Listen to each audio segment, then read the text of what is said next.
Welcome to our YouTube channel target the exam. आज हम लोग वर्ष 2025 के टॉप 2000 प्लस करंट अफेयर्स के सीरीज़ में पार्ट 35 देखेंगे।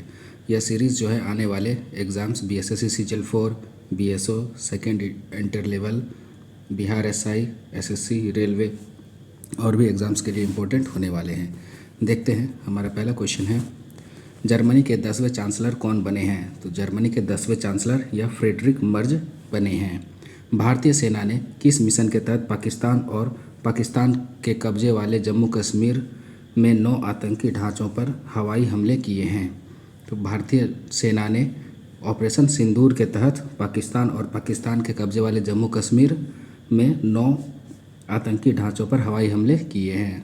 आईएमएफ के अनुसार वर्ष 2025 में भारत जीडीपी के आकार के अनुसार वैश्विक आर्थिक रैंकिंग में कौन सा स्थान हासिल करने वाला है? तो आईएमएफ के अनुसार वर्ष 2025 में भारत जो है जीडीपी के आकार के अनुसार वैश्विक आर्थिक रैंकिंग में चौथा स्थान हासिल करने वाला है। चर्चा में रहे प्रवीण सूद का संबंध किससे है? तो प्रवीण सूद जो कि सीबीआई से संबंधित हैं। स्टालिनग्राद की लड़ाई में योगदान के लिए नई दिल्ली स्थित रूसी दूतावास में किसके स्मारक का अनावरण किया गया है? तो स्टालिनग्राद की लड़ाई में योगदान के लिए नई दिल्ली स्थित रूसी दूतावास में बीजू पटनायक के स्मारक का अनावरण किया गया है।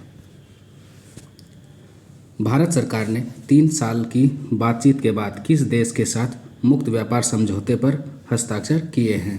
तो भारत सरकार ने जो है 3 साल की बातचीत के बाद यूके के साथ मुक्त व्यापार समझौते पर हस्ताक्षर किया है। केंद्रीय मंत्री डॉक्टर जितेंद्र सिंह ने वैश्विक अंतरिक्ष अन्वेषण शिखर सम्मेलन ग्लेक्स 2025 का उद्घाटन कहाँ किया है? केंद्रीय मंत्री डॉक्टर जितेंद्र सिंह ने वैश्विक अंतरिक्ष अन्वेषण शिखर सम्मेलन ग्लेक्स 2025 का उद्घाटन यह नई दिल्ली में किया है। संस्कृति मंत्रालय के हस्तक्षेप के बाद कहाँ पिपहरवा बौद्ध अवशेषों की नीलामी स्थगित की गई है? तो संस्कृति मंत्रालय के हस्तक्षेप के बाद सोथवी हांगकांग में जो है पिपहरवा बौद्ध अवशेषों की नीलामी स्थगित की गई है। भारतीय पुरातत्व सर्वेक्षण ने सातवाहन राजवंश से संबंधित 11 प्राचीन शिलालेखों का दस्तावेजीकरण कहाँ किया है? तो भारतीय पुरातत्व सर्वेक्षण ने सातवाहन राजवंश से संबंधित 11 प्राचीन शिलालेखों का दस्तावेजीकरण यह तेलंगाना में किया है। दूसरे उन्नत स्टील्थ फ्रिगेट और ब्रह्मोस मिसाइल से लैस आईएनएस तमाला का कमीशन समारोह कहाँ होगा? दूसरे उन्नत स्टील्थ फ्रिगेट और ब्रह्मोस मिसाइल से लैस आईएनएस तमाला का कमीशन जो है यह रूस में होने वाला है। ऑपरेशन गाइडेंस चैरियट्स प्रारंभ किसने करने की घोषणा किस देश ने की है? तो ऑपरेशन गाइडेंस चैरियट्स यह प्रारंभ करने की घोषणा इजराइल के द्वारा की गई है। भारतीय सेना ने लाहौर में वायु रक्षा प्रणाली को निष्क्रिय करने के लिए हारोप्स ड्रोन का प्रयोग किया है। इन ड्रोन का संबंध किस देश से है? तो भारतीय सेना ने जो है लाहौर में वायु रक्षा प्रणाली को निष्क्रिय करने के लिए हारोप्स ड्रोन का प्रयोग किया है और यह इजराइल का ड्रोन है। टेस्ट क्रिकेट से संन्यास लेने की घोषणा किसने की है? तो टेस्ट क्रिकेट से संन्यास लेने की घोषणा रोहित शर्मा द्वारा की गई है। चर्चा में रही संयुक्त राष्ट्र वोटन पहल किससे संबंधित है? तो चर्चा में रही संयुक्त राष्ट्र वोटन पहल जो है यह आतंकवादी के पीड़ितों के लिए सहायता से संबंधित है। गृह मंत्रालय के राष्ट्रव्यापी निर्देश के तहत civil defence mock drill operation अभ्यास कहाँ हुआ है?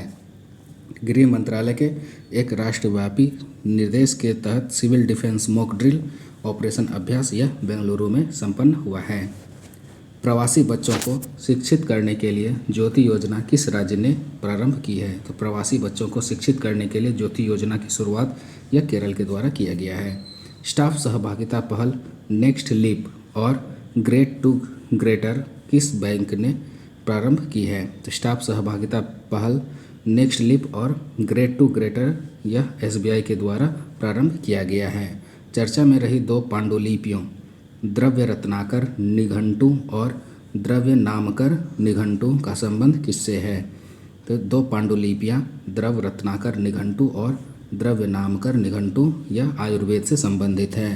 पोप नियुक्त होने वाले रॉबर्ट प्रीवोस्ट या लियो 14 का संबंध किस देश से है? पोप नियुक्त होने वाले रॉबर्ट प्रीवोस्ट या लियो 14 या यूएसए से संबंधित है, यूएसए के रहने वाले हैं। भारत सरकार ने सैटेलाइट इंटरनेट संबंधी सेवाओं के लिए किसे मंजूरी दी है? तो भारत सरकार ने सैटेलाइट इंटरनेट संबंधी सेवाओं के लिए स्टारलिंक को मंजूरी दी है। नेक्स्ट देखते हैं, भारतीय निवेशकों और पर्यटकों को आकर्षित करने के लिए 10 वर्षीय गोल्डन वीज़ा किस देश ने लॉन्च किया है? तो भारतीय निवेशकों और पर्यटकों को आकर्षित करने के लिए 10 वर्षीय गोल्डन वीज़ा यह वियतनाम के द्वारा लॉन्च किया गया है। दिल्ली सरकार ने किस आईआईटी के सहयोग से वायु प्रदूषण को कम करने के लिए क्लाउड सीडिंग की घोषणा की है? तो दिल्ली सरकार ने जो है आईआईटी कानपुर के सहयोग से वायु प्रदूषण को कम करने के लिए क्लाउड सीडिंग करने की घोषणा की है। भारतीय नौसेना में कौन सा उथले पानी का पहला पनडुब्बी रोधी युद्धक जहाज शामिल किया गया है? भारतीय नौसेना में जो है अरनाला, आईएनएस अरनाला को जो है उथले पानी का पहला पनडुब्बी रोधी युद्धक जहाज के रूप में शामिल किया गया है। पहले वैज्ञानिक अनुमान के अनुसार लद्दाख में हिम तेंदुओं की कितनी उपस्थिति दर्ज की गई है? तो पहले वैज्ञानिक अनुमान के अनुसार लद्दाख में हिम तेंदुओं की 477 संख्या दर्ज की गई है। छत्तीसगढ़ में सुरक्षा बलों ने किस ऑपरेशन के तहत 22 नक्सलियों को मुठभेड़ में मारा है? छत्तीसगढ़ में सुरक्षा बलों ने जो ऑपरेशन संकल्प के तहत 22 नक्सलियों को मुठभेड़ में मारा है। नेक्स्ट देखते हैं क्वेश्चन, पंडित लक्ष्मीचंद कलाकार सामाजिक सम्मान योजना किस राज्य ने प्रारंभ की है? पंडित लक्ष्मीचंद कलाकार सामाजिक सम्मान योजना यह हरियाणा के द्वारा प्रारंभ किया गया है। ऑपरेशन सिंदूर के तहत पाकिस्तान के F-16 लड़ाकू विमान को नष्ट करने का दावा किया गया है। इस विमान का संबंध किस देश से है? तो F-16 जो है यह यूएसए का विमान है। यूएसए और चीन की व्यापार युद्ध और टैरिफ विवादों के बीच वार्ता कहाँ हुई? तो यूएसए के और चीन के व्यापार युद्ध और टैरिफ विवादों के बीच वार्ता जो है यह जेनेवा में हुई है। राष्ट्रीय विधिक सेवा प्राधिकरण नालसा का कार्यकारी अध्यक्ष किसे नियुक्त किया गया है? तो राष्ट्रीय विधिक सेवा प्राधिकरण नालसा का कार्यकारी अध्यक्ष या सूर्यकांत को नियुक्त किया गया है। सैंपल रजिस्ट्रेशन सिस्टम रिपोर्ट 2021 के अनुसार भारत में मातृ मृत्यु दर MMR वर्ष 2019 से 21 के दौरान कितनी दर्ज हुई है? तो सैंपल रजिस्ट्रेशन सिस्टम रिपोर्ट 2021 के अनुसार भारत में मातृ मृत्यु दर MMR वर्ष 2019 से 21 के दौरान 93 है। आशा करता हूँ कि यह वीडियो आप लोगों को पसंद आया होगा। चैनल को सब्सक्राइब करें और वीडियो को लाइक और शेयर करें। धन्यवाद।